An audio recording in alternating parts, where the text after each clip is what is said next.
divided up into like the NHST side part that's up in Ninewells, and more the basic research part that's based here. And so I'm in basic research, and my group is, for example, interested in taking a look down the microscope, looking at the cell and seeing what happens if we disrupt like a small part of the cell, and like what kind of consequences that has for the whole cellular machinery. And Noir is more into very, like, more zoomed in into like what happens when you change like the one single MRC protein phosphorylation unit upstairs, if I may interject. Go on, Yes. go on. Yes, well, my lab focuses on a class of proteins called kinases. Kinases have a sole function is to transfer phosphate group onto other proteins, thereby conferring different functions to that protein. So this phosphorylation step is sometimes involved in cascades, sometimes called signaling cascades. And it has long been established that for a cell to start dividing uncontrollably, it's down to aberrant phosphorylation. For it to evade the normal constraints of cell division to proliferate, it has to be down to aberrant phosphorylation. That's why kinases are very attractive targets for drug companies. So that's why what my unit focuses on. But I personally don't work on cancer. I work on a kinase that's involved in a neurological condition that causes a movement disorder.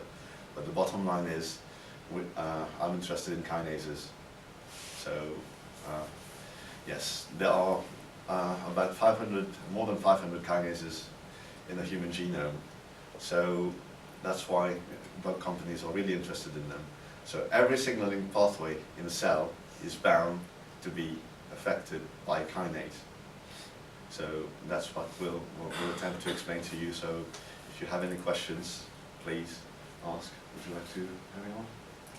Yeah, so we're going to take you on a tour through the labs. None of us are working in the actual labs we're taking you through, but our labs are basically organized pretty much the same. So we're taking you through the ground floor, and that's mainly the drug discovery unit, which is obviously also important. Like, they work more on parasites and disease, but obviously drug discovery is also very important for cancer treatment.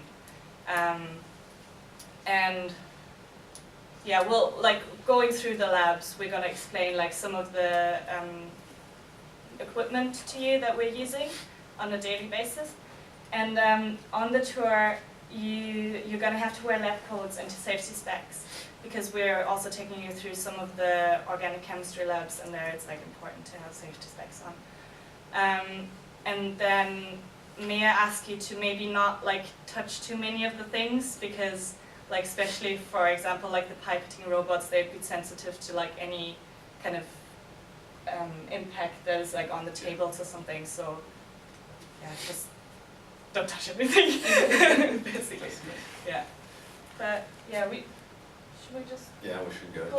Just to point out, all the doors are protected by swipe cards. So if you lag behind, you may be stuck behind the door. So try and stick together as we walk through the labs. So that's about it. Yeah. And if you want to leave your